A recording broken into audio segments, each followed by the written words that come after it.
কথা বলতে একটু স্বস্তি বোধ করছি, আলোচনাটা করলে কথা বলতে ভয় লাগে। আপনারা নিশ্চয়ই মৌলিক গণতন্ত্রের কথা ভুলে যাননি। মৌলিক গণতন্ত্র জিনিসটা কী ছিল আপনারা জানেন। ভারতবর্ষে দুটো দেশ যখন তৈরি হলো, পাকিস্তান বলে একটা দেশ হলো, 1970-এর আগে সেখানে কোনো সাধারণ নির্বাচন হয়নি। কেন সাধারণ নির্বাচন হয়নি এটা একটু চিন্তা করলেই আমরা দেখতে পাই যে 1947 সালে যখন দেশ ভাগ হলো, তখন যেটার নাম ছিল পূর্ববঙ্গ প্রদেশ, তার জনসংখ্যা ছিল পাকিস্তানের 63 জন, এবং পশ্চিম পাকিস্তান যেখানে 4টা প্রদেশ ছিল তাদের সম্মিলিত জনসংখ্যা ছিল 37 জন। এই তথ্যটা আমরা ভুলে গিয়েছি এই কারণে যে এরপরে দেশ ভাগের ফলে জনতা বিনিময় হলো, ফলে শেষ পর্যন্ত একটা সামনে এসে তলানিতে এসে জনসংখ্যার স্থিতি হলো 56 এবং 44। তখনও আপনারা জানেন যে পূর্ব বাংলা যে নিষ্পেষিত হচ্ছে সেটার একটা প্রমাণ আমরা ভাষা আন্দোলনে দেখেছি, কিন্তু সেটা সূত্রপাত হয়েছে 1948 সালের আগে, 47 সন থেকেই রাষ্ট্রভাষার প্রশ্নে। কিন্তু যখন নির্বাচন হল 1954 সালে, তখন পাকিস্তান যে দল এনেছিল বলে দাবি করে তাদের একদম ব্যাপক পরাজয় হলো। সে পরাজয়ের পরে, এটা তো পূর্ব বাংলার নির্বাচন ছিল, তখন আওয়ামী লীগের নাম ছিল আওয়ামী মুসলিম লীগ, সেখানে অংশ নিয়েছিলেন, এখন আর লোকে প্রায় বলে না, একটা দল ছিল সেখানে ফজলুল হকের কৃষক প্রজা পার্টি, মৌলানা ভাসানীর তৈরি আওয়ামী মুসলিম লীগ এবং নেজামে ইসলাম পার্টি, যেটা এখন হেফাজত রূপে আবির্ভূত হয়েছে। আরও অন্যান্য দল ছিল গণতন্ত্রের সাথে, যে আমি সেগুলি না বলেই বলছি। সেই নির্বাচনের পরে তারা সরকার গঠন করলেন এবং জানেন সেই 2 বছরের মধ্যে সেই সরকারকে বাতিল করা হলো, এবং পূর্ব বাংলার যেটাকে বলা হয় পরিষদ সংসদ ভবনে মারামারি হলো, ডেপুটি স্পিকার মারা গেলেন, সে পর্যন্ত পাকিস্তানের সামরিক শাসন আসলো 1958 সালে। আইয়ুব খান 60-এর দিকে একটা নির্বাচন দিলেন, তারপরে তিনি 62 সনে একটা সংবিধান তৈরি করলেন। 56 সে সংবিধান তো বাতিল হয়ে গেছে। আগের দিনে যখন সামরিক অভ্যুত্থান হতো তখন লোকে সংবিধানগুলো বাতিল করত, আর এখন যারা রাষ্ট্র ক্ষমতায় এসে দীর্ঘদিন থাকতে চান, যারা সংবিধান ঠিক বাতিল করেন না, সংবিধানকে ভিতর থেকে অর্থহীন করে তোলেন। এইটা হচ্ছে একটা, যাকে বলা হয় লেট ফ্যাসিজম, তার একটা লক্ষণ। তো যা হোক, পাকিস্তান কিন্তু 1970-এর আগে কোনো সার্বজনীন নির্বাচন দেয়নি। 54 সনে যে নির্বাচন দিয়েছিল সেটাও আমাদের মনে রাখা দরকার।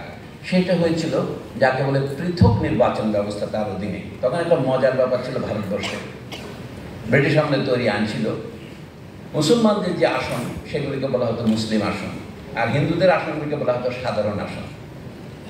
পাকিস্তান আসার পরে এই হিন্দুরা মাইনরিটি হয়ে গেল, তবু 72 জন হিন্দু সদস্য ছিল 1954 সনের নির্বাচনে। মানে হিন্দু ভোটাররা হিন্দু ক্যান্ডিডেটদের দেবেন, আপনি মুসলিম লীগ থেকেও সেখানে ক্যান্ডিডেট দিতে পারেন, কমিউনিস্ট পার্টি থেকেও দিতে পারেন, কংগ্রেস থেকেও দিতে পারেন। একইভাবে এই জিনিসটা আমরা জানি। আইয়ুব খান যেটা করলেন, দুটো কাজ। পশ্চিম ভাগে যে 4টা প্রদেশ ছিল সেগুলিকে একে নিয়ে আসলেন, আর পূর্ব বাংলার নামকরণ হলো তার আগে, আইয়ুবের আগে এটার নাম হলো পূর্ব পাকিস্তান 1955-র দিকে। তাতে আইয়ুব যে পরিবর্তনটা আনলেন সেটা কিন্তু সরওয়ার্দী সাহেব, আওয়ামী লীগের নেতা, তিনি এটা সমর্থন করলেন যে পূর্ব বাংলাকে শতকরা 100% দেওয়া হয়ে গিয়েছে, আমরা সংখ্যার সাম্যের নীতি গ্রহণ করব, ভাইয়ের জন্য আমরা আত্মত্যাগ করবো না, 50-50 হবে। 63 থেকে 56 থেকে আমরা 50-এ আসলাম। এইভাবে হলে তারপরেও যদি সাধারণ নির্বাচন হয়, পূর্ববঙ্গের সারা পাকিস্তানের ক্ষমতা পাওয়ার সম্ভাবনা উড়িয়ে দেওয়া যায় না। এই কারণে পাকিস্তানে কোনো সাধারণ নির্বাচন হয় না। আইয়ুব খান কী করেছিলেন আপনারা দেখুন। তিনি বললেন যে এখন আর ভোট সরাসরি দেওয়ার দরকার নেই, মানে পাকিস্তানের জনগণ এখনও ঠিক ভোট দেওয়ার যুক্ত হয় নাই। জাস্টিস কায়ানি বলে একজন খ্রিস্টান জাজ ছিলেন পাকিস্তানের সুপ্রিম কোর্টের, তিনি বলছেন পাকিস্তান সেনাবাহিনী হচ্ছে পৃথিবীর সেরা সেনাবাহিনী, কারণ সে নিজের দেশ নিজে জয় করেছে। এই সেনাবাহিনীর দেশে যে কাজটা হয়েছে সেটা হলো, আইয়ুব খান বললেন এইদিকে 40,000, ওইদিকে 40,000, আমরা ইউনিয়ন পরিষদ সদস্য নির্বাচন করব, তারা প্রেসিডেন্ট নির্বাচন করবেন, জাতীয় সংসদের সদস্যদের নির্বাচন করবেন, এবং প্রাদেশিক পরিষদের সদস্যদের নির্বাচন করবেন। শুধু তাই নয়, তারা তাদের চেয়ারম্যানকেও নির্বাচন করবেন। একটা ইউনিয়নের ধরেন 16 জন সদস্য আছে, তাদের মধ্যে যে 9 জনের ভোট পায় তিনি চেয়ারম্যান হবেন। এই ব্যবস্থাটা চলেছিল, আমরা এটাকে বলতাম মৌলিক গণতন্ত্র বা বেসিক ডেমোক্রেসি। আজকে রেহমান সোবহান সাহেব আমাদের সবার প্রায় ধর্মগুরুর পর্যায়ে আছেন, তিনি এই বিষয়ে সবচেয়ে বড় বই লিখেছিলেন, বেসিক ডেমোক্রেসিস। তো এইগুলো ইতিহাসের বিষয় শুধু নয়, এগুলো আমাদের বর্তমানের বিষয়। তাতে কি তারা 70 সনের নির্বাচনের সময় ইয়াহিয়া খান যে নতুন আইনগত কাঠামো আদেশ দিয়েছিলেন সেটা ছিল এখন আর পশ্চিম পাকিস্তানে এক ইউনিট থাকবে না, তার জনসংখ্যাকে তিনি 37-এ নামাতে পারবেন না, ওটা 44-এ থাকবে, কিন্তু 4 ভাগ হবে, পাঞ্জাব, সিন্ধু, বেলুচিস্তান এবং উত্তর পশ্চিম সীমান্ত প্রদেশ, এই হবে। সেইভাবে 70-এ নির্বাচন হলো, তাতে সংখ্যা সাম্যের নীতিটা ফেলে দেওয়া হলো, পূর্ব বাংলায় 56 জন হবে, ওখানে 44 জন হবে। এই কারণে আওয়ামী লীগ নির্বাচনে যেতে পাকিস্তানের ক্ষমতা যাওয়ার অবস্থায় পৌঁছলো। এইটাকে ঠেকাবার জন্যে পাকিস্তানের 22 বছরে কোনো নির্বাচন হয়নি।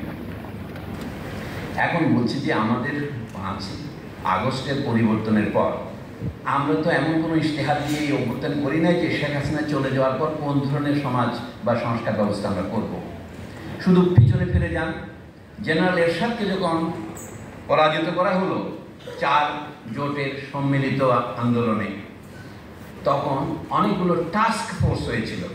এখন আমরা শিক্ষা নিয়েছি ওই টাস্ক ফোর্সের রিপোর্টগুলো কোথায়, এগুলি নিশ্চয়ই মহাকাশখানে আছে, যাদের প্রয়োজন তারা এটা পড়তে পারবেন, জনগণের মধ্যে এগুলো প্রচার করার জন্য নেই। সেগুলো ইংরেজিতে লেখা কি বাংলা লেখা এটা ফিরোজের ব্যাপার, কিন্তু আমাদের জন্য সেগুলো ইংরেজি বা বাংলায় কোথাও আমরা পড়তে পারছি না। এখন আছে এগুলি, রেহমান সোবহান সাহেব এখানে বেঁচে আছেন, বড় বড় তারা বস্তা বস্তা দিয়ে হয়েছিলেন। তাদের কি ন্যাটফোন পর্বত কি মুশিক প্রসব করেছিল। একটা সিদ্ধান্তে আমরা পৌঁছেছিলাম যে 1975 সনে বাকশালের মাধ্যমে শেখ মুজিবুর রহমান যে এক দলীয় শুধু করেন নাই, তিনি সাথে আরও একটা ব্যবস্থা করেছিলেন, রাষ্ট্রপতি শাসিত ব্যবস্থা। সেটা জেনারেল জিয়াউর রহমান সাহেব উৎখাত করেন নাই, জেনারেল এরশাদ সাহেব উৎখাত করেন নাই, আব্দুল সত্তার সাহেব উৎখাত করেন নাই। এইটা তখন সবাই বলতে আমাদের সমস্ত দুর্গতির মূল হচ্ছে এই রাষ্ট্রপতি শাসিত ব্যবস্থা। একদিন এই ব্যবস্থা তো জিয়াউর রহমান সাহেব বাতিল করেছেন। 1975-এর পরিবর্তনের একটা নেট ফল ছিল সেইটাই। তারপর 91 সনে যে আপনারা নাগরিক অভ্যুত্থান করলেন, তাতে বলা হলো আসল সূত্র আমরা খুঁজে পেয়েছি, এইটাই হচ্ছে শয়তান, রাষ্ট্রপতি শাসন বাদ দিয়ে আমরা আবার মন্ত্রী পরিষদ বা প্রধানমন্ত্রী শাসিত সংস্থায় যাব। সেটার পরিণতি দেখলেন শেখ হাসিনার মধ্যে। অনেকগুলো গল্প আর বলার দরকার নেই। এখন আমাদের সংবিধান সংস্কার কমিশনের মধ্যে চিন্তা হচ্ছে, আলী রিয়াজ সাহেবের নেতৃত্বে যে সংসদ বসছে, তারা মনে করছেন আমাদের বোধহয় এক কক্ষ বিশিষ্ট সংসদ হওয়ার কারণেই আমাদের সমস্ত দুর্গতির উৎস। আপনারা একটা জিনিস লক্ষ্য করেছেন, রাষ্ট্রপতি শাসিত ব্যবস্থার মধ্যে এখন একত্রের উদ্ভব হতে পারে এবং প্রধানমন্ত্রী শাসিত সরকারের মধ্যে তার চেয়েও আরো গুরুতর এখন একত্রের ফ্যাসিলিটির উদ্ভব হতে পারে। ইতিহাস সেটা প্রমাণ করেছে, আপনার অভিজ্ঞতা সেটা বলে। অর্থাৎ আপনি আপনার নিজের অভিজ্ঞতাকে বিশ্বাস করছেন না, আপনি চিলে পেছনে ছুটেছেন, আপনি কানে হাত দিয়ে দেখছেন না আপনার কান আছে কিনা। আমাদের সেই অবস্থা কি হয়েছে না, যেমন এখন হঠাৎ মনে হচ্ছে সবাই তো এখন জুলাই শিল্পের মালিক হচ্ছে, বলছি কি বোধহয় দ্বিকক্ষ বিশিষ্ট পরিষদ না করলে বোধহয় আমাদের দেশে কোনো একত্র অবসান হবে না। অনেকে বলছেন রাষ্ট্রপতি এবং প্রধানমন্ত্রীর ক্ষমতার ভারসাম্য করতে হবে। এই সবগুলো জিনিসই মজার মজার জিনিস, শ্রেণীকক্ষে পড়াবার জন্য মজার বিষয়, কিন্তু এইটা যদি আপনি করে আবার অপেক্ষা করেন আবার 30 বছর অথবা 25 বছর, তখন আপনাকে আরেকটা অভ্যুত্থান করতে হবে। কারণ আপনি সুস খুঁজতে গেছেন রাস্তায় যেখানে আলো আছে, আপনি সুস যেখানে হারিয়েছেন সেখানে অন্ধকার করে খুঁজছেন না, আসল সমস্যায় কেউ হাত দিতে পারছেন না। সেই জন্য আপনি সব ইংরেজিতে বলে বিটিং অ্যারাউন্ড দ্য বুশ, ঝোপের চারদিকে আপনি দাবড়াচ্ছেন, আসল সমস্যা যাচ্ছেন না। তারপর তারা কি করছে, গতকাল যে তাদের পরপর যে মুশিক আরেকটা প্রশ্ন করেছে, সেটা হচ্ছে রাষ্ট্রপতির হাতে 25টি 3 ভাগের 1 ভাগ মানে 33টি আসন সংরক্ষিত রেখে আর বাকিগুলো পিআর পদ্ধতিতে হবে। আমাদের আদৌ উচ্চকক্ষ প্রয়োজন আছে কিনা এবং উচ্চকক্ষের জন্যই কি আমাদের এখন একত্র হয়েছে, এটা না থাকার জন্যে, নাকি আমরা আসলে ভোটই দিতে পারি নাই। এক পক্ষ আর দ্বিকক্ষের কথা কি বলবো। আপনি আসল সমস্যার দিকে কোন রকমের ভ্রুক্ষেপ না করে বলছেন যে আমাদের 100 আসন বিশিষ্ট একটা উচ্চকক্ষ দরকার, সেইখানে 3 ভাগের 1 ভাগ আসন রাষ্ট্রপতি মনোনয়ন করবে। আমাদের দেশে বলে, একবার আহমেদ বলতেন ভাইস রিগাল সিস্টেম। আমরা তো ভাইস রয়ের যুগে ফিরে যাচ্ছি, গভর্নর জেনারেলের যুগে ফিরে যাচ্ছি। তারাই কিন্তু মনে রাখতেন। অনেকে বলে না 1909 সাল থেকে ভারতবর্ষে এই তৈরি হয়েছে পৃথক নির্বাচন ব্যবস্থা, কথাটা তো তথ্য হিসেবে সত্য নয়। অধ্যাপক আব্দুল রাজ্জাক বলতেন যে পৃথক নির্বাচন ব্যবস্থার অধীনে প্রথম নির্বাচন হয়েছে 1919 সনে। 1909 কি হয়েছিল? মরলিমেন্ট সংস্কারের সময় মুসলিম লীগের প্রতিনিধি দল গিয়ে বললেন যে আমাদের জন্য কয়েকটা সিট রাখা দরকার। তখন কিভাবে হতো? বড় লাট গভর্নর জেনারেল বা ভাইসরয় পরিষদে একটা পরিষদ ছিল, 15 জন সদস্য নিয়ে থাকতো। তার মধ্যে ইংরেজদের পক্ষেই থাকতো 8 জন, আর কয়েকজন ভারত থেকে তারা মনোনয়ন দেওয়ার ব্যবস্থা করলেন। এটা 1861 পরে। তখন মুসলমানরা দেখলেন যে তাদের কোনো প্রতিনিধি নাই। লর্ড সত্যপ্রসাদ সিনহা বলে একজনকে মনোনয়ন দেওয়া হয়েছিল। তখন আগা খানের নেতৃত্বে 1906 সনের পরে সিমলাতে যে প্রতিনিধি দল গেল, তারা বলেন আমাদের থেকে 2-1 জন প্রতিনিধি নেবেন না? বললাম যে আচ্ছা, তোমাদেরকে 1-2 জন মনোনয়ন দেওয়া হবে। এইটাই হচ্ছে পৃথক নির্বাচন ব্যবস্থা। আসলে কোনো নির্বাচন নয়, সেইটাই এখন আবার ফিরিয়ে আনার জন্য ডক্টর আলী রিয়াজ, ডক্টর ইউনূসের নাম বলবো কি? উনি তো সভাপতি, বলতে হবে তো, সহসভাপতি, তারা এই ব্যবস্থা করছেন। আমি আপনাদের সামনে, আমি কোনো ভবিষ্যৎ বক্তা নই, কিন্তু ক্যাসান্ড্রার কথা আমাকে বলতে হচ্ছে। এটা আরেকটা বিপর্যয় নিয়ে আসছে। এটা আমার প্রতিরোধ করার ক্ষমতা নাই, কিন্তু না বললে পাপ হবে, তাই বলছি। এটা হচ্ছে ভয়ানক আরেকটা, দেশকে আরেকটা ষড়যন্ত্রের দিকে নিয়ে যাওয়া। ষড়যন্ত্রের কথা আমি পছন্দ করি, এটা আমি মোহাম্মদ ইউনূস রেখে দিতে চাই। ষড়যন্ত্র বা চক্রান্ত নয়, এটা ঘটনা। আচ্ছা, কেন আমাদের এই উচ্চ পরিষদ লাগবে? মার্কিন দেশে আছে উচ্চ পরিষদ, পৃথিবীর বহু দেশে, ব্রিটেনে উচ্চ পরিষদ আছে, সেখানে সবগুলো ভৌগোলিকভাবে হয়। মার্কিন দেশে হওয়ার কারণ হচ্ছে সেটা ফেডারেল ব্যবস্থা, সেখানে 50টা প্রদেশ আছে, 1 থেকে 2 করে নিলে 100 জন হয়। বাংলাদেশের সংখ্যাটি 100 হতে হবে, এমন কোনো কুসংস্কার কি আমাদের আছে? যদি তাই হয়, আমি একটা ফর্মুলা, গরিবের কথা তো বাসি হলেও ফলে না, গরিবের কথা ভাবে পৌঁছে গেলে। সেটা কি? বাংলাদেশের 64টা জেলা আছে, ধরেন, বিভাগ নাই, আমাদের এটা ফেডারেল নয়। আপনার যদি উচ্চকক্ষ রাখতেই হয়, আপনি বান্দরবন থেকে 2 জন নেবেন, ঢাকা থেকেও 2 জন নেবেন। মার্কিনের যেহেতু সব ক্ষেত্রে মার্কিনের অনুসরণ করি, এখানে কত অসুবিধাটা কি? তাহলে দেশের 64 জেলায় 128 জন সদস্য হবে, এবং তাতে দেখা যাবে কুড়িগ্রাম থেকেও 2 জন হবে, পঞ্চগড় থেকেও 2 জন হবে, বান্দরবন থেকেও 2 জন হবে। ঢাকা অনেক বড় জেলা, তাতে হয়তো 30 জন এমপি থাকে, কিন্তু সংসদে থাকবে 2 জন। এইরকম একটা প্রতিনিধিত্বমূলক ব্যবস্থা আপনি করতেই পারতেন। তা না করে আপনি 33 জন কেন রাখছেন? তাকে নমিনেশন কিন্তু রাষ্ট্রপতি দেবেন। আচ্ছা, পিয়ার পদ্ধতি মানেটা কি? প্রত্যেক পার্টির থেকে যারা হবে, আপনি আর ক্যান্ডিডেটকে ভোট দেবেন না, আপনি ওই পার্টিকে ভোট দেবেন।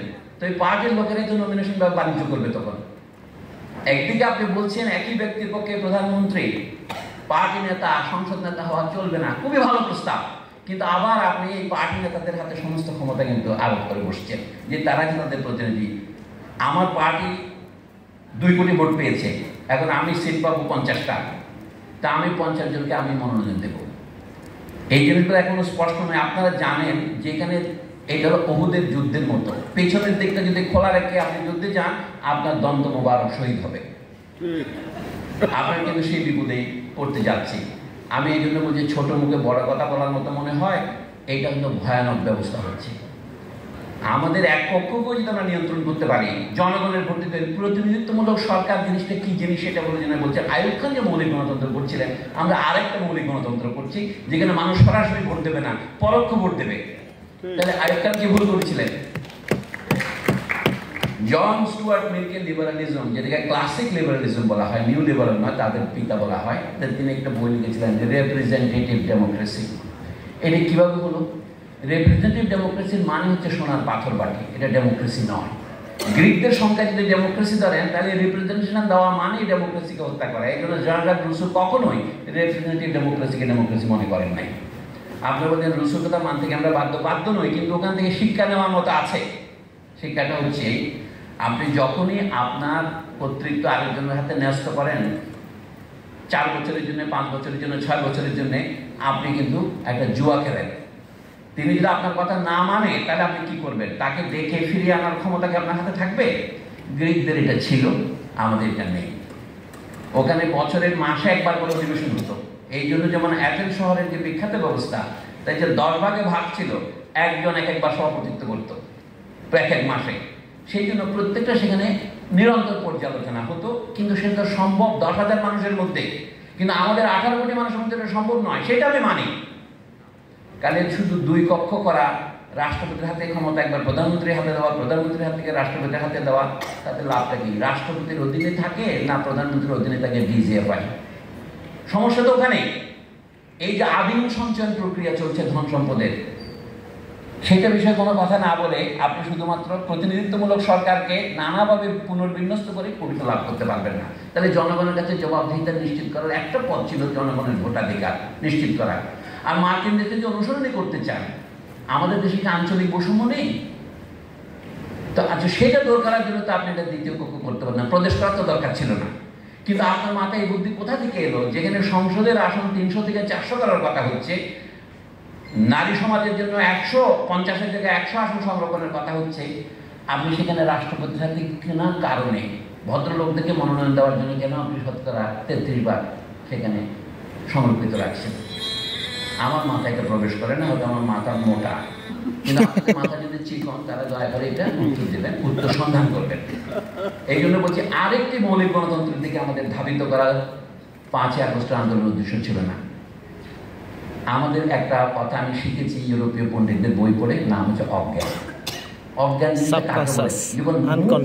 আপনি বলে ফেলেন, আমি এখানে দাঁড়িয়েছিলাম বলার জন্য এই সবার উদ্বোধন করবো, কিন্তু আমি এতই ক্লান্ত যে আমি বললাম এই সবার অবসান হলো। আমি বললাম না না না, আমি উদ্বোধন করছি, ওটা কিছু মনে করবেন না। ডাক্তার ইউনূস সাহেব কি বললেন? নতুন বাংলাদেশ দিবস হবে 8ই আগস্ট।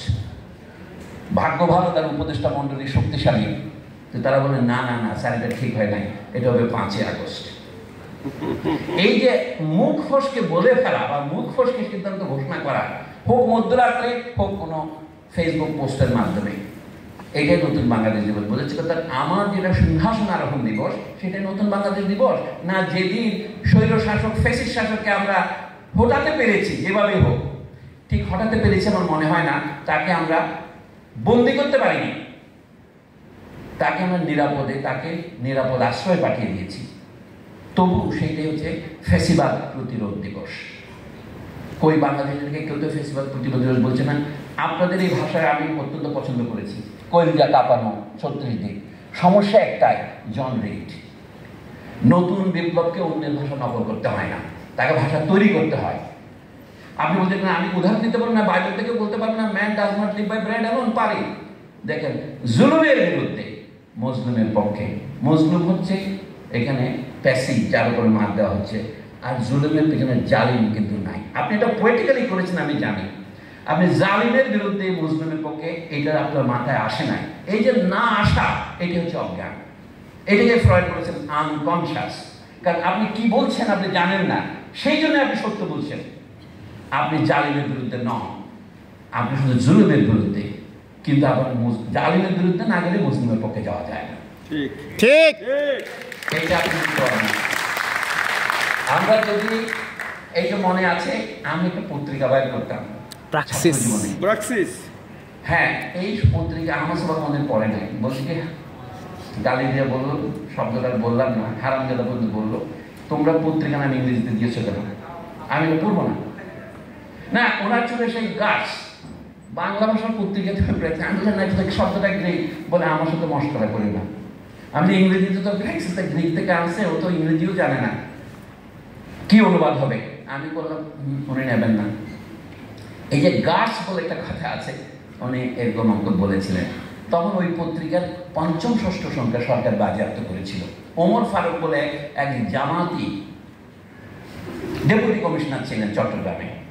আমরা প্রচলিত মুসলিম আইন অবাঞ্ছিত শিরোপীড়া নামে একটা প্রবন্ধ চালাতেন, শিরিনাবাদ যে কথাগুলি বলছিলেন সেই কথাগুলো ওই পত্রিকা ছিল। আব্দুল বারি নামক একজন লেখক, যার বাড়ি